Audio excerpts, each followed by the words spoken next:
क्या आप अमीर बनना चाहते हैं? क्या आप अमीर बनने के बाद हमेशा अमीर बने रहना चाहते हैं? क्या आप यह जानना चाहते हैं कि धन कैसे काम करता है?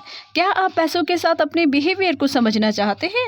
और क्या आप एक कामयाब इंसान बनना चाहते हैं? यदि आपके जवाब हाँ में है तो आज इस बुक की समरी हम आपके लिए लेकर आए हैं। उसको आत्मसात करने के बाद आप अपने सभी प्रश्नों के जवाब जान पाएंगे। तो साथियों, वीडियो में अंत तक हमारे साथ बने रहें। नमस्कार, इंस्पायर टीचर चैनल पर आप सभी का स्वागत है। सबसे पहले तो आपको पुस्तकों की इस ज्ञानवर्धक समरी से रूबरू कराने वाले इस खूबसूरत से सफ़र में मेरा साथ देने के लिए मैं तहे दिल से आप सभी को धन्यवाद देती हूँ। दोस्तों, क्या आप जानते हैं कि बहुत से लोगों के पास पैसा होने के बावजूद भी वे सामान्य सी ज़िंदगी जीते हैं, और कुछ लोग तो पैसा आने के बाद उसे जल्दी गंवा भी देते हैं और फिर गरीबी की ज़िंदगी जीने लगते हैं। वहीं कुछ लोग कम पैसे होने के बावजूद भी अच्छी लाइफ जीते हैं और आगे चलकर अच्छी वेल्थ क्रिएट करते हैं। दोस्तों, मॉर्गन हाउसल की लिखी गई किताब the psychology of money book में कुछ ऐसी ही बातें बताई गई हैं जिनसे हम सीख सकते हैं कि आखिर धन का प्रबंध कैसे करें, उसे कहाँ, कैसे और कब इन्वेस्ट करें। तो आइए शुरू करते हैं। द साइकोलॉजी ऑफ मनी किताब के लेखक मॉर्गन हाउसल हैं, जिन्होंने कई अच्छी किताबें लिखी हैं। द साइकोलॉजी ऑफ मनी उनकी धन पर लिखी गई एक बेस्ट सेलर पुस्तक है, जो कि लोगों को धन का उपयोग कैसे किया जाता है के बारे में सिखाती है। लेखक ने वॉल स्ट्रीट जर्नल के लिए भी बहुत सारे आर्टिकल लिखे हैं।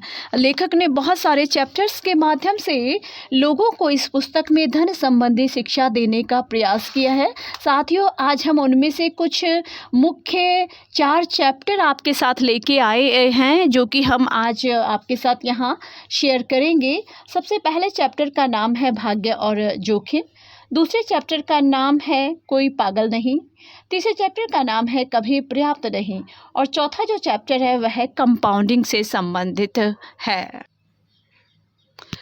पैसों को सही तरीके से हैंडल करने की कला आपके स्मार्टनेस पर नहीं, बल्कि पैसों को लेकर आपके बिहेवियर पर निर्भर करती है।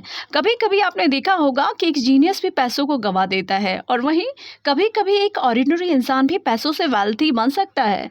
साइकोलॉजी ऑफ मनी पुस्तक को समझने के लिए पहले एक कहानी के माध्यम से साथियों इसके सार को हम समझने की कोशिश करेंगे। कहानी कुछ इस प्रकार से है। बुक के ऑथर मॉर्गन हाउसल एक होटल में काम करते थे, जहाँ पर एक टेक्नोलॉजी एग्जीक्यूटिव फ्रीक्वेंटली आता था। वही एक जीनियस था जिसने यंग एज में बहुत बड़ी कंपनी बनाई और उसे बेच भी दिया। उसके पास बहुत सारे पैसे थे, लेकिन उसका अपने पैसों के साथ जो रिलेशनशिप था बहुत ही स्टूपिड था। वह हर समय अपने साथ नोटों की गड्डियाँ लेकर घूमता था, और फिर बिना शराब पिए ही वो शराब पिए होने का नाटक करके अमीर होने का शो ऑफ करता था। एक बार तो उसने हद कर दी जब उसने अपने दोस्त को ये कहा कि ये पैसे की गड्डियाँ आप लो, और ये समझो कि ये पैसों की गड्डियाँ एक प्रकार का गोल्ड कॉइन है। उसके बाद में वह अपने दोस्त के साथ में समुद्र के पास में गया, जिसमें उसने अपने दोस्त के साथ में एक गेम खेला और अपने दोस्त को कहा कि जो गड्डियाँ हैं, जिनको तुम ये मानो कि गोल्ड कॉइन है, और इनको समुद्र में जितना ज़्यादा दूर तक जो फेंकेगा वही जीतेगा।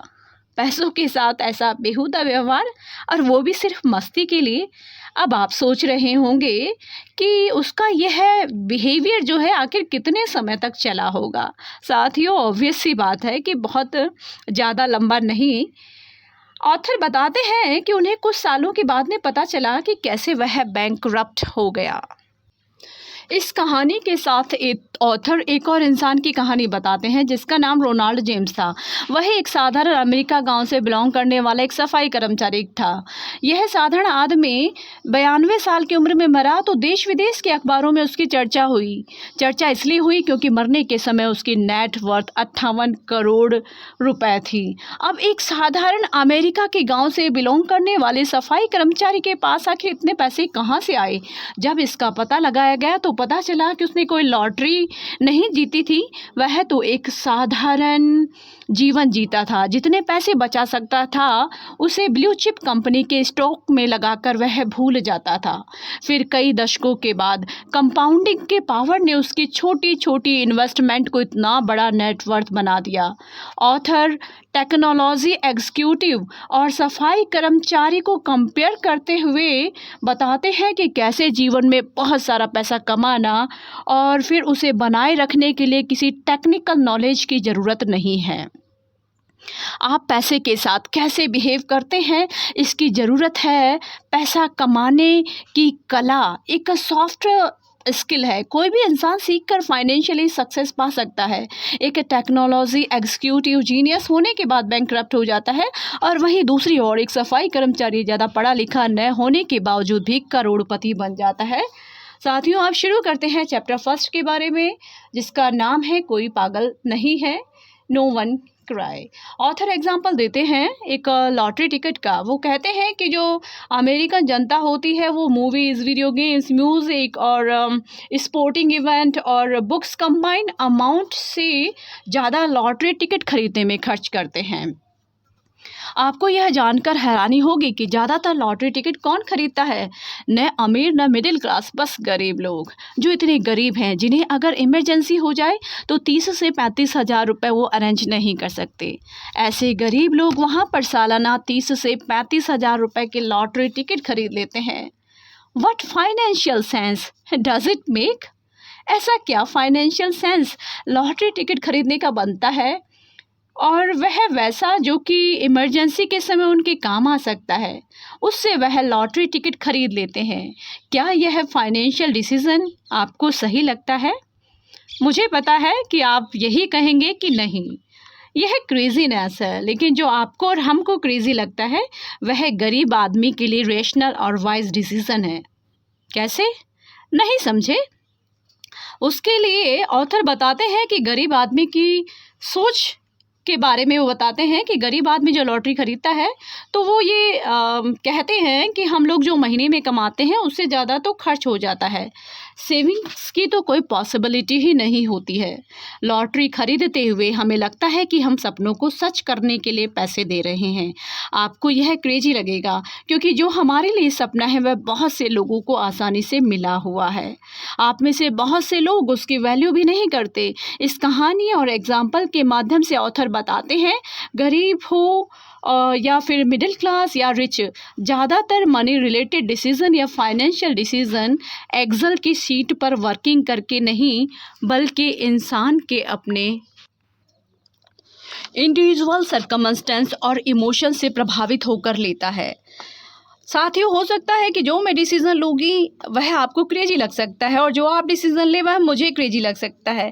आपकी फाइनेंशियल सक्सेस इस पर डिपेंड करती है कि आप अपने इमोशंस, सर्कमस्टांसेस और कैलकुलेशन को साथ में रखते हुए पैसों के साथ में कैसा बिहेव करते हैं। चैप्टर 2, लक एंड रिस्क, भाग्य और जोखिम। बिल गेट्स की कहानी तो आपने सुनी ही होगी।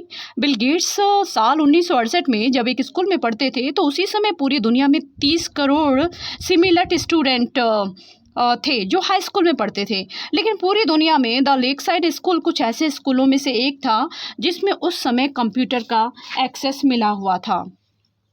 बिल गेट्स ने यह बात ऑन रिकॉर्ड कही भी है कि अगर उनका स्कूल लेक साइड नहीं होता तो शायद माइक्रोसॉफ्ट भी नहीं होता। इस तरह और भी बहुत सारे फैक्टर्स थे बिल गेट्स के सक्सेस होने के, लेकिन लक उनमें से एक था। बिल गेट्स के एक दोस्त और थे जिनका नाम है केंट इवेंस। अब उनकी बात करते हैं। केंट इवेंस बिल गेट्स और पॉल एलन के बेहतरीन दोस्त थे। बिल गेट्स का कहना है कि अगर केंट इवेंस ने स्कूल ख़त्म किया होता तो वह निश्चित रूप से माइक्रोसॉफ्ट में फंडिंग पार्टनर होते, लेकिन केंट इवेंस ने स्कूल ख़त्म ही नहीं किया। केंट इवेंस स्कूल में ही एक माउंटेनियरिंग एक्सीडेंट के दौरान मारे गए और उन्होंने वो रिस्क फेस किया जो लाखों में से एक को फेस करना पड़ता है। माउंटेनियरिंग में लाखों लोग जाते हैं लेकिन मरता लाखों में से कोई एक ही है। ऑथर एक और रिस्क का कंसेप्ट इस एग्जाम्पल से सिखाते हैं कि बिल गेट्स और केंट इवेंस बिल्कुल एक जैसी कैपेबिलिटी रखते थे, जहां बिल गेट्स लाखों लोगों में से एक बने जिन्होंने हद से ज़्यादा सफलता प्राप्त की, जिसे लक भी कहा जा सकता है। वहीं केंट इवेंस लाखों लोगों में से वो इस तरह के एक इंसान बने जिन्हें लक का बिल्कुल अपोजिट रिस्क को फेस करना पड़ा। जहां शुरुआत तो एक साथ हुई थी, वहीं लक और रिस्क के कारण डायरेक्शन और फाइनल जो उनका आउटकम्स था बिल्कुल अपोजिट हो गए। यहाँ कहानी का मतलब यह नहीं है कि बिल गेट्स की अपार सफलता के पीछे सिर्फ किस्मत थी। किस्मत के अलावा और भी बहुत सारे फैक्टर्स हैं, लेकिन यह कहना उचित होगा कि आपके एफर्ट्स के अलावा भी बहुत से ऐसे फैक्टर्स होते हैं जो कि डिटरमाइन करते हैं कि आउटकम क्या होगा, जो कई बार आपके कंट्रोल में भी नहीं होते। सफल होने पर भी कॉन्शियसली आगे बढ़ते रहें, असफल होने पर भी सिचुएशंस और सर्कमस्टेंसेस को पीछे छोड़कर आगे बढ़ते चलो। और जब तक आगे बढ़ते चलो, जब तक सभी फैक्टर्स आपके फेवर में आकर आपको सफलता न दिला दें। चैप्टर 3, कभी पर्याप्त नहीं, never enough when rich people do crazy things.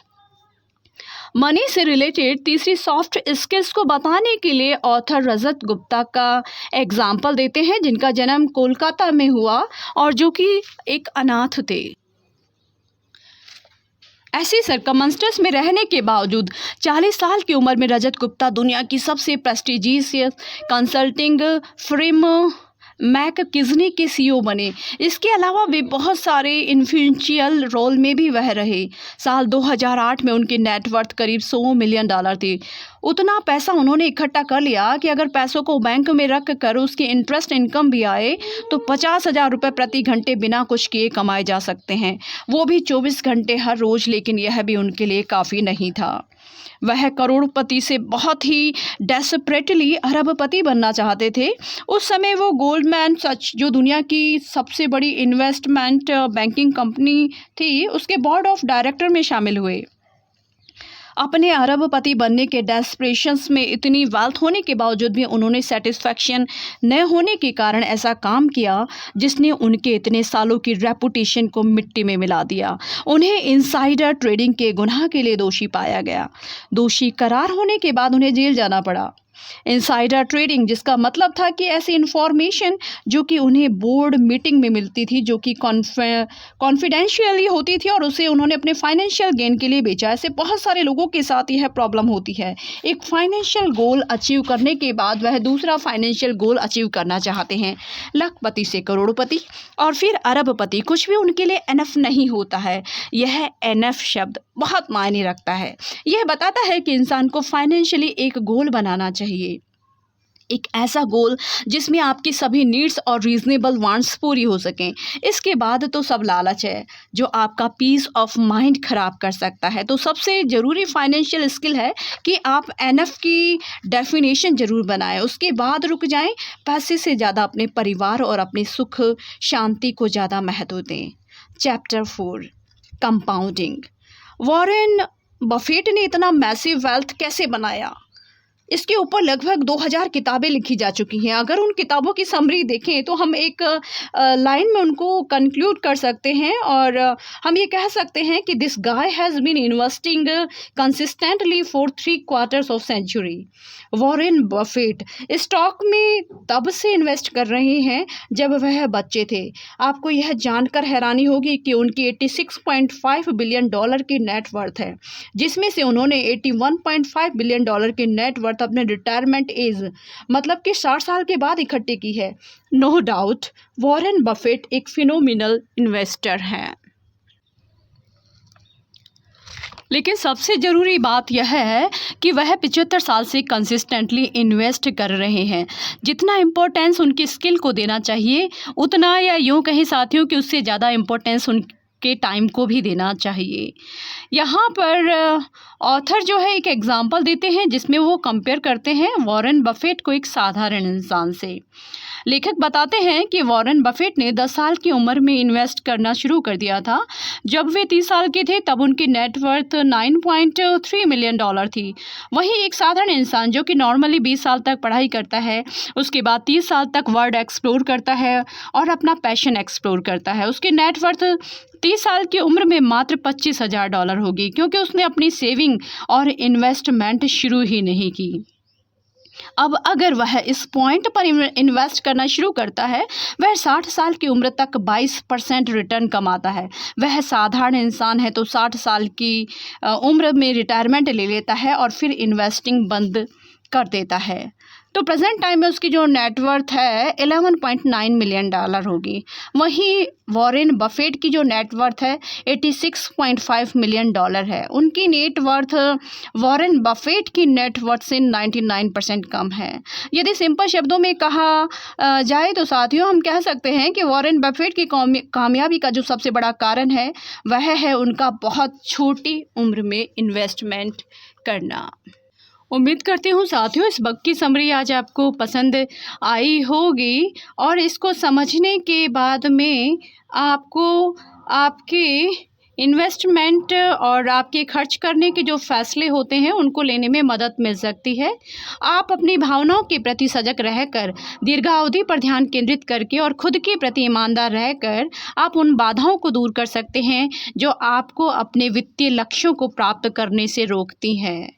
धन्यवाद साथियों।